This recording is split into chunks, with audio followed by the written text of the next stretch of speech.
What is going on? It is Wednesday, so I thought I'd do a little go low pod. Won't be too crazy long. We'll hit on a couple things that have crossed my mind the last, I would say, week in regards to golf. The Netflix show is out. I haven't watched any of it yet. TGL. I mean, they are playing these on Mondays, Tuesdays. Feels like they're always on early in the week now on ESPN. And then just some thoughts on this week from a gambling perspective. The Honda Classic, formerly known now as the Cognizant, and then I will do as we do every week. We will take questions. At GoLow is the Instagram. At GoLow is the Instagram. So fire in those DMs, get your questions answered here on the show. Very, very easy to do. Let's face it, last week, the Mexico Open, I mean, it's got to be in the running for the worst week of the year. Not that I wasn't entertained at the end. I mean, a dude hit the ball in extra holes. I don't know if it was out of bounds or a hazard, but it should have been gone. And it kicked off the tree and it ended up winning. I was actually, I watched the couple extra holes. I watched probably the last couple holes of regulation because there was nothing else on. But it was rough. So I just think luckily we get away from that week. This week's not great. But then next week is the Arnold Palmer, Bay Hill, which to me I'll always remember with Bryson hitting the ball over the water. I think because that's hole 6 and reaching his arms straight in the air, playing with Lee Westwood. Miss old Bryson, but I think that does get to the kind of where we're at. I mean, last night I am trying to put together playlists for the wedding, and I'm on the couch. It's like 9 o'clock at night. I need something on in the background, and I see TGL, which I enjoy like as just background television, like I would a baseball game. Like you kind of pay attention when you want, you don't pay attention when you want. Billy Horschel, Justin Thomas, Colin Morikawa, guys talking some shit to each other, guys having a good time. Some of the guys just having no business being in this league. They say nothing. I mean, this is entertainment. And then today I saw all the clips coming out about Netflix, which some are cool, right? Like Keegan Bradley uh, being announced as the captain in front of all the dudes, to Rory McIlroy talking about his divorce. And it kind of hit me. It's like I've always had this thing when young players, happens a lot now in college, but definitely just young athletes use the word like my brand, my brand, my brand. It's discussed a lot in modern day sports. And when I was growing up, I would say the biggest brand in the history of sports, still to this day, I mean it's going strong, is Michael Jordan and the Jordan brand. Well, the Jordan brand got built on the back of a guy rattling off MVPs and championships and becoming the greatest player of all time. The Jordan brand does not exist if Michael Jordan is not viewed as arguably the greatest athlete in the history of American sports. And then I think of Tiger Woods, and this carries over to golf, who built a massive brand on the back of winning majors and kicking the shit out of everybody. So as he got bigger and bigger, Nike Golf took off. Tiger Woods Golf became a massive video game. Right there when I was a kid with Madden. Well, why was Madden so big? I don't know, because they had John Madden in the NFL, something that had been around for decades and built up and had momentum. I remember playing WWF, that video game. It was really big. They also had a massive brand. And I'm watching TGL and going, like, I get why Tiger Woods and Rory want to do this. But then when they were playing on the West Coast, these guys would fly from the West Coast to Florida and then fly back to the West Coast and play golf. It's like, doesn't Pat Riley have this thing called keep the main thing? And I think you have individuals whose brands are big enough to kind of break out and do that stuff. It does feel, and listen, I don't blame Netflix for producing these shows, but like the reason Wide Receiver, the NFL show, really worked was because the NFL's brand and business was booming. I'll promise you this, the basketball one did not do as well. And I'm watching golf and I just go, are we like, shouldn't we just slow down a little bit and figure out how to keep the most important part of this entire business apparatus in focus, which is these tournaments, which are not working out? And, Tiger Woods and Adam Scott and Jay Monahan and Yasser, who is Saudi Arabia's business lead, was with Donald last week. It's like, I don't know where you stand on this, but anytime that anything comes up with potential coming back together and working in unison and all becoming under the umbrella, like I've heard it enough. Like, tell me when you have figured out the situation. Like, I'm tired of hearing about all the ingredients. I just want to eat the meal at this point. So, yeah, it's cool to see a clip of like Tiger Woods walking around the White House trying to get a deal done. But, like, until this deal is done, I don't give a shit about this anymore. I did a couple years ago. It was cool. It was fresh. Now it feels a little played out. Like, I'm tired of hearing about Jay Monahan and Yasser trying to iron out some stuff. The other thing is that we just assume that these players, like, are you sure that John Rahm and Bryson DeChambeau and Brooks Koepka are just going to want to play 15, 16, 18 events? I hope so, but I'm not sure.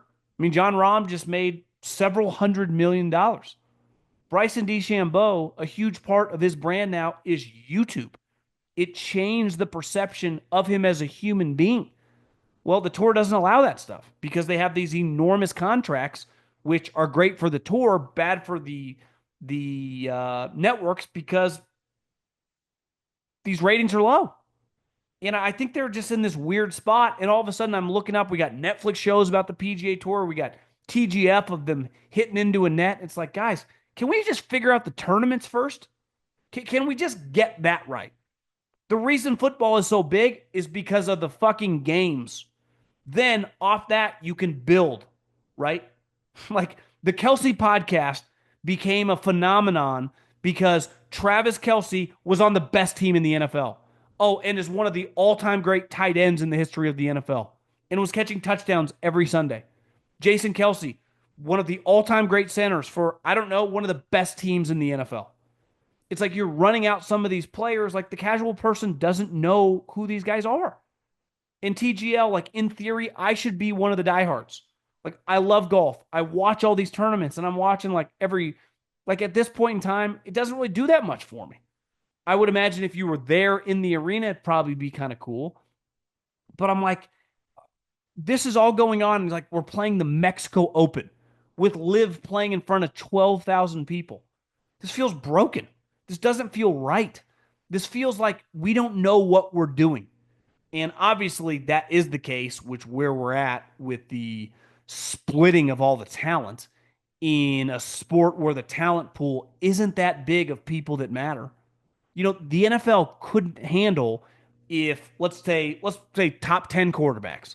I just took Mahomes, I took Jared Goff, I took Josh Allen, and I took Jalen Hurts. And I put them in another league. Guess what that would be? Really bad for the NFL. At first, it would be cool in the sense of it'd be a huge talking point. Everyone would have an opinion. Everyone would watch, see what it looks like. But after a couple years, it would just suck. It would not be good for business. And that's where we're at right now. Yet every time I look up, it's like, oh, a new Netflix special. Like I've said over and over, like I've watched the previous couple, and they didn't really do that much for me. They really there were a couple episodes in each I thought were solid, and I'm not blaming the producers or the idea behind it. It's just hard. Golfers aren't that interesting. Some of these guys are just not very interesting. And if they don't give you unlimited access, which at this point in time, these guys are so rich, they don't give you unlimited access, kind of sucks. It's not as powerful.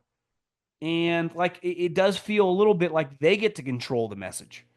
And like, listen, the Scotty episode, I'm sure will be kind of entertaining with him getting arrested. But it's like that happened now 8 months ago. Like that story, it'd be one thing if that came out 3 weeks later. Like we're almost in March of 2025. That was in the summer of 2024. And I just wonder if we're kind of at this point where it's like, if you don't get this figured out, none of this other shit matters. And I just wonder if it's diluting the product a little bit. And it's really starting to like, as someone that cares a lot about this, who consumes like I probably watched more Mexico Open than like 98% of golf fans. Like it's sad. Like I do like watching golf tournaments, even when I don't even know, like I didn't even know the guys in the lead. I'd never heard of them. I had never heard of whoever the guy that won, Campbell. Cool story. And it was awesome to watch him cry after with his girlfriend. Never heard of the guy. I couldn't, not only could I not point him out of a lineup, if you would have said his name and say, what sport does he play? I never would have guessed golf. And I just think that you're in this spot where it's like, ugh. And then you're coming to the Honda Classic, which is no longer the Honda Classic because all these brands go, wait, we're already giving you 10 or 15, whatever $1 million to sponsor the tournament. And then you come back to me, you're like, well, our fields are shittier and we want more money. You're like, how does this add up? It's like all these, the Wells Fargo yanked out. It's like, this doesn't pencil anymore. And it's called the Cognizant. Well, I'm pretty sure the Cognizant also sponsored the a fall event too. So did they get a 2-for-1? And it's just everything's off kilter. For us is what the NFL is doing right now. Obviously, football's always been more popular than golf, but just in terms of their business, it's never been stronger. And the reason their salary cap keeps driving up because they're making so much money. This feels the opposite. It not only feels very inflated, it feels like kind of like a house of cards. And at any moment, it could break and shatter. And that's like going into the Honda Classic. Again, I'm going to gamble on it, but it's no longer called that. Why? Because your business operation is all out of whack. So I think the only thing any one of us can hope for is that they get this figured out a lot sooner than later. Who's scoring big in the NBA this season? You are, with the all new ways to get in on the action at DraftKings Sportsbook, an official sports betting partner of the NBA.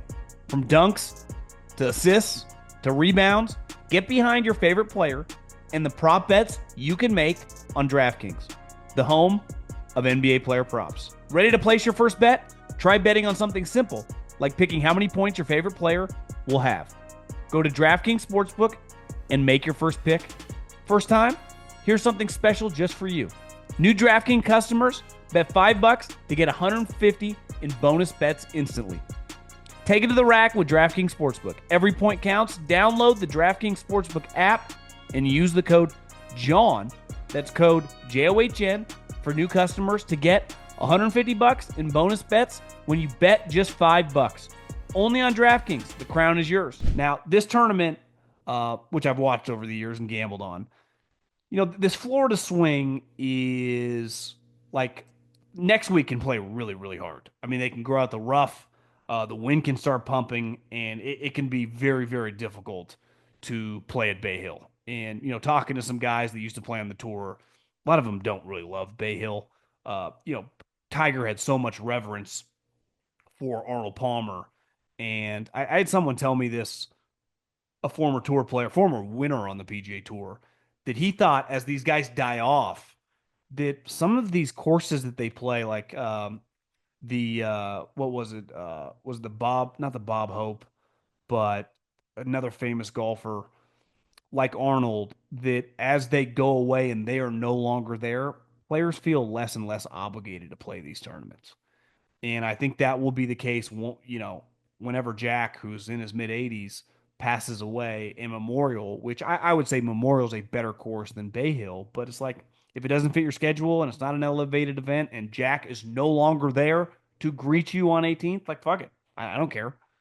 And it's just a natural kind of way as time goes on, people feel less and less connection, and you just have to wonder if this Florida swing is going to keep changing dramatically. But Joel Damon is a guy who kind of became famous with his Netflix episode a couple years ago. I do think he's playing like the Mexico Open is just a bomb and gouge. You can bang it anywhere. It's a wide open resort course, and he shot 65, and he's probably a couple putts away from being right there at the end. This swing, in theory, should fit, especially this course, should fit him a lot more. Guys like him and Keith Mitchell that should hit a lot of fairways. The thing with Joel, I mean, you can get him right now to top 20 at almost 4-1 on DraftKings. Billy Horschel's another guy that I wrote down that I'm going to have some exposure to. To me, Joel Damon, Billy Horschel, top 20s, Keith Mitchell, top 20. And here's another problem. When you have weak fields, I looked at DraftKings today. Every single player in the field to top 20 had even or better odds. Like, that's not a good thing. Typically, a tournament, when the good players are there, Rory, Scotty, Xander, Ludwig, like their top 20 odds can be like minus 200. Scotty, sometimes the top 20 is like minus 300. He's locked the top 20. And just something to keep an eye on. Let's answer some of your questions at GoLowPod, at GoLowPod. I'll bang a couple out right now. Back in the Tiger Roger Federer days, when they both were around 13 to 14 majors, there was a lot of tennis and golf format comparisons, and I can often see the similarities.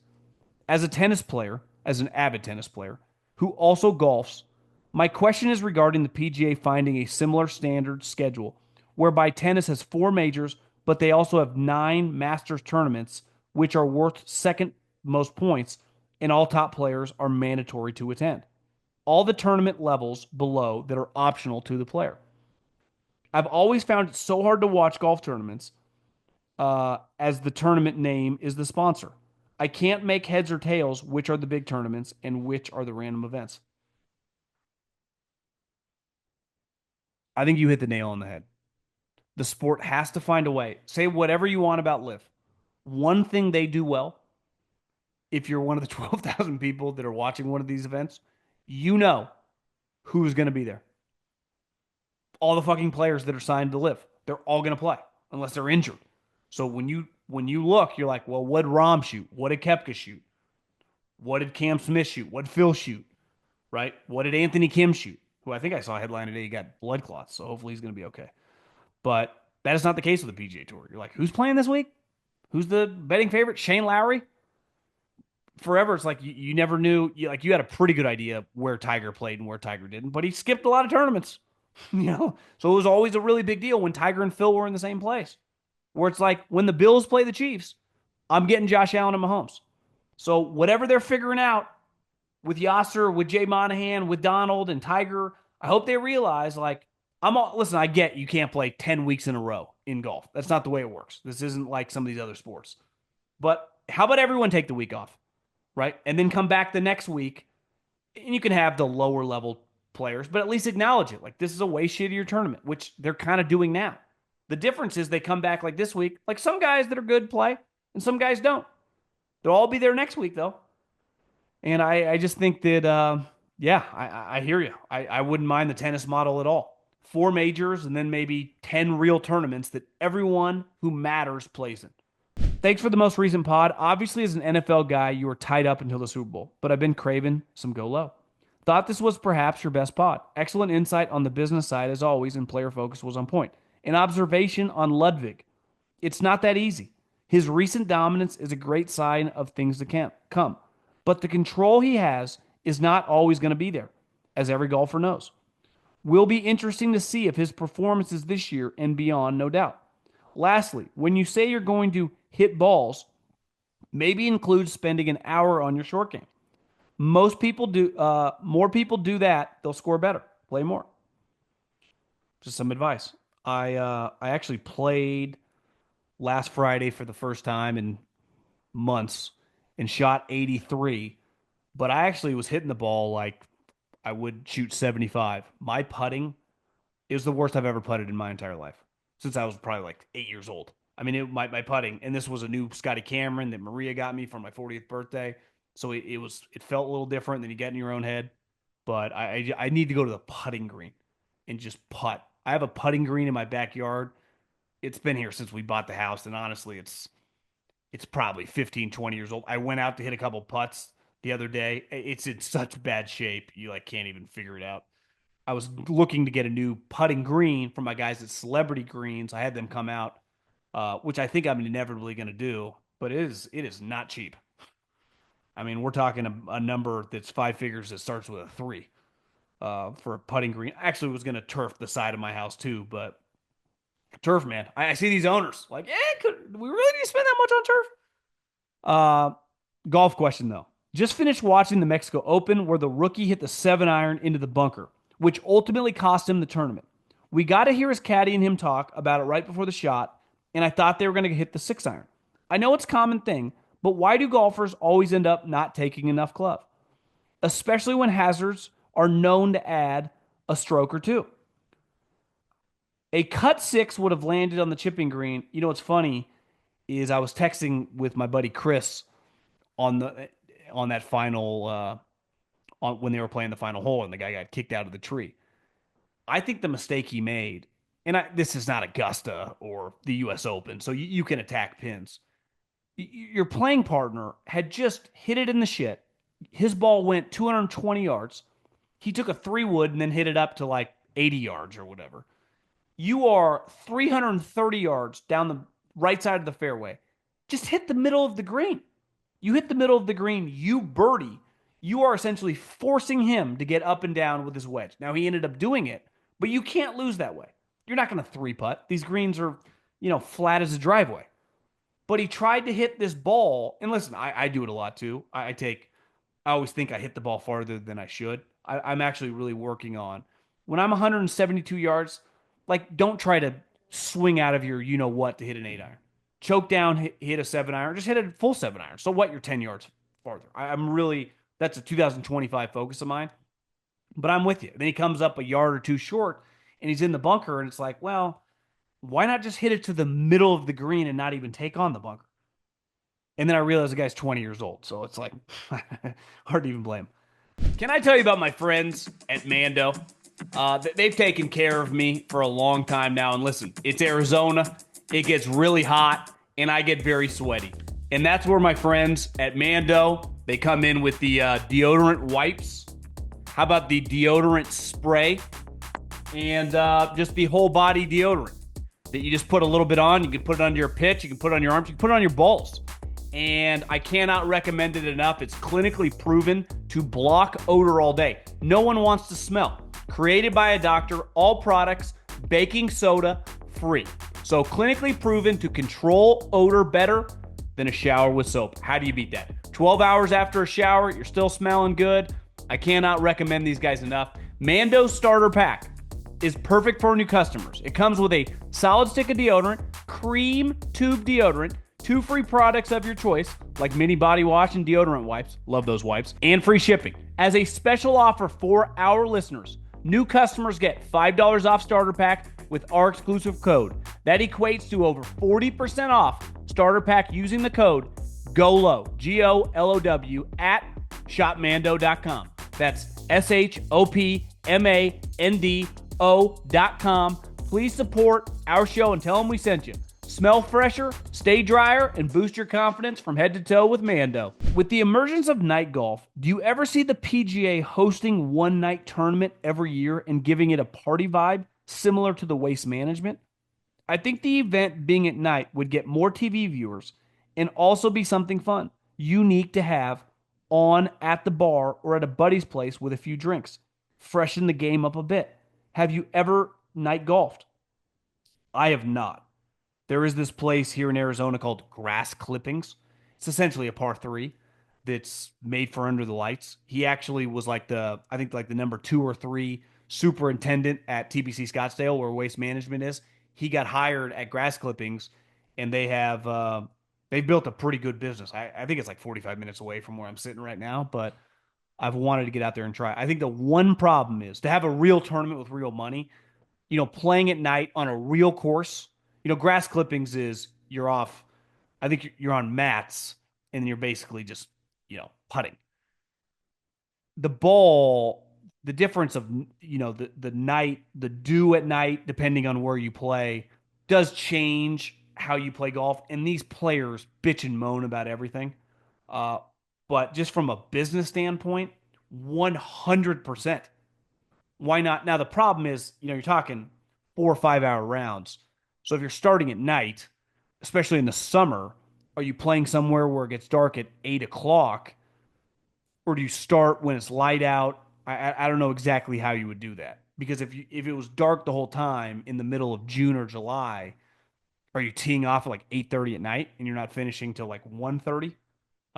It's a little more, it sounds great, and I'm with you. Like, you make a lot of sense. But then in practice, it becomes a little more complicated. I feel like many other people. I love playing golf, maybe go once a week during the summer. I'm 23, got to work. Feel you, dog. But hate watching it on television. I love a weekly segment on good bets you're making to get me interested. Maybe a long record on how you've done predicting certain things. Like I said, Joel Damon, Billy Horschel are two guys I'm hitting this week. Keith Mitchell probably as well. Those are three, partly because of the odds. And I think anytime you get some of these random tournaments, uh, hitting guys that are 20 to 1. I mean, Daniel Berger, who showed some signs of life a couple weeks ago at Waste Management, most weeks up until a couple weeks ago, you get him at like 100 to 1. And then coming into this week, he's 25 to 1. I like Shane Lowry, but Shane Lowry on a weekly basis is like 55 to 1, and he's 22 to 1. What do you think of TGL League? I saw a few matches, and I have to admit, it's pretty entertaining. Yeah, I would say it's an easy watch. I think it's just an easy watch. But like I said earlier, I think I think there's just a lot going on. And I think it'd be early in the season flying these guys across the country. Once they build a couple more, I would imagine they'll build one here in Scottsdale, maybe in Vegas. That would help the travel a little bit. But I give a lot of credit to, all the guys that are really into it. And I think, Tony Finau last night made his debut. He was really into it. JT is just a great, I would say, spokesman personality for golf. He's just always willing to just be out front. Thagala, Morikawa, Wyndham Clark has tried hard. I mean, I haven't watched. I've watched bits and pieces, but like, yeah, Cantlay and Cam Young aren't going to be entertaining. No shit. My wife and I are going to the Arnold Palmer Saturday tickets in March, and that will be our first big tournament. Any recommendations for the best tournament experience? Tee boxes, greens, or just pick a group and follow along? Uh, I take it you have general admission. If you have general admission, uh, there are going to be certain players, Scotty Scheffler, Rory are going to be there. They're going to get treated like Tiger Woods. So it's extremely hard to watch them play golf because unless you're Shaquille O'Neal, the depth of human beings trying to watch them hit a shot is like 8 to 15 deep. So it's very, very difficult. What I have done in the past is followed random people. And at the Arnold Palmer, because it's an elevated event, your randoms are still going to be really good. And you might be able to just follow them for like 9 holes and pretty easy be able to see everything. Now, what I like to do at these golf tournaments is, set up in a tent and booze and watch it on television. But I think I've never been to Bay Hill, but if there's like a area where you can sit and watch a green and a tee box, you can kind of double down. I've done that. You can do that at Pebble. You can watch them tee off on 4 and hit their approach shot on 17. So anytime that you can find like a grandstand where you get a double shot, you get like two different holes, whether that's a green and a tee box, whether that's two tee boxes. I think that's kind of key. Maybe you just want to go and get some steps in, just walk around. You just kind of explore. That's the difference. Like you go to a baseball game, a basketball game, a football game, a soccer game, a tennis match. Like you just sit there and watch, right? It's pretty like there's not much gray area, right? You want to get food or go to the bathroom or whatever. It's like a concert. You go there to do that, and then you go back to your seat. Golf, you kind of do whatever you want. I'd take it all in. I'd walk around. If you've never been there, I'd walk all around the property. But be careful because it's in Florida, so Gators. What are your 4 picks for the 4 golf majors? I love hearing your discourse on professional golf, as one of my other favorite sports talking figures don't typically discuss golf. I would say that it would be stunning if Scotty Scheffler doesn't win one of the majors this year. He clearly, I mean, coming off the injury, but he's just too good to not win another major. So I don't know if that's necessarily going to be the Masters, but I would be stunned if Scotty Scheffler doesn't win a major. I also think he's playing some of the best golf of his life. And I know that he won his majors early in his career, but you can't hit the rim that many times and not have eventually the ball go in the hoop. Like, eventually, you're going to score. And like Rory has been so good in these majors the last couple of years. The U.S. Open at LACC, the U.S. or the British Open at when he lost to Cam Smith. He couldn't make a birdie on Sunday at the old course. Last year against Bryson. Yeah, honestly, I think Scotty Scheffler and Rory McIlroy are both going to win a major this year. I would say Ludwig is going to be in the mix in one of these tournaments. Now, can he close a major? I don't know, but I would say that it would be stunning if he's not right there. Xander won two of them last year, and then let's face it, like kind of in a weird thing going on right now because golf is not like there's no Adam Schefter or Shams getting updates on like what's going on with Xander Schauffele's health. It's like, is his rib okay? Like, has he gotten four surgeries since? Has he just been resting? In all these other sports, we would be getting updates. Like Jeff Passan would be like, yeah, um, Shohei Otani's Tommy John is going well. We should see him make a rehab start in 3 weeks. In golf, it's just crickets, which there's no like governing body, which would be nice now that we're all talking about gambling to be like, Xander said he's 3 to 4 weeks out. Or Xander is like, no one has to talk about it because if he doesn't go to a tournament, you don't hear anything. I would say, like, I would bet on Xander to win, but fuck, I don't know. What if I don't know, he just disappeared. I would say the other guy that, I mean, last year was a major factor, right? Could have won the PGA when he was trying to chase down Xander, beat Rory at the U.S. Open, and by far had his best outing of his career at the Masters. Is whatever Bryson has done these last couple years, and clearly, him changing his clubs and the 3D irons and the crank driver, and just his personality, where he's at as a human being, the success he's having on YouTube, he does feel like he's in a phenomenal place. And his golf last year in the majors was elite. So, like, I know this is kind of chalky, but like, how are you betting against Scotty Scheffler, Rory McIlroy, Ludwig, Bryson? I would say one guy that's kind of a sleeper who's playing really good golf and has a little bit of a chip on his shoulder because last year was so shitty would be JT. Like the other thing you see in these majors is like, look who won the majors last year. It was Scotty Scheffler. It was Xander Schauffele twice, and it was Bryson DeChambeau. It's like, well, who would have won if they didn't win? Well, Bryson would have won another one. Rory would have beat him. Like the golf has really separated. These top guys like Scotty Scheffler, Bryson DeChambeau, Ludwig, Morikawa are so much better than just these random guys. And the cool part about golf, it doesn't mean a random guy can't have a moment and be in the mix, but I have a hard time seeing them beat these players. I really do. And typically, when you look at guys that win majors, for historically, it's the top guys. And right now, we got three or four guys in the peak of their powers.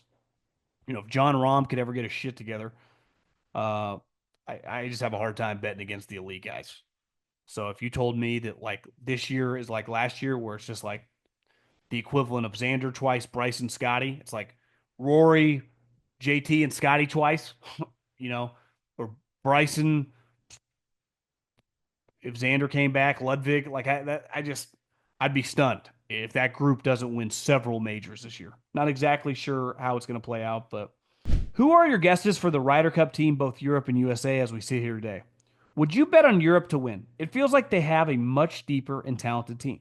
A team of Rory, Ludwig, Victor, Rahm, Hatton, Fleetwood, Sepp Straka, and Shane Lowry feels so much better than anything currently in the U.S. I would say if they played in 2 weeks, I would bet on Europe. I mean, they have Rory and Ludwig, and it's hard to even gauge Rahm, but let's just assume Rahm's playing well.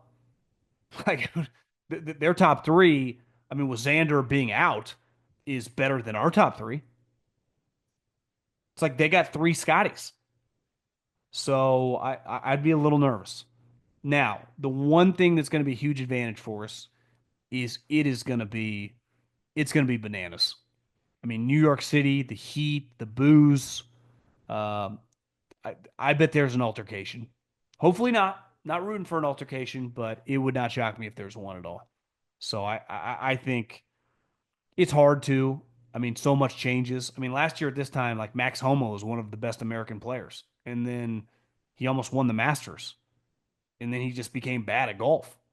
So the thing with golf, it's like in other sports you get injured and it can derail your career.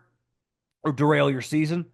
But it's rare. Like you would have a bad like quarterbacks have bad games, but like it's guys bounce back. Like in golf, it's like all of a sudden it's like, why is this guy playing so poorly? It's like I just bad right now.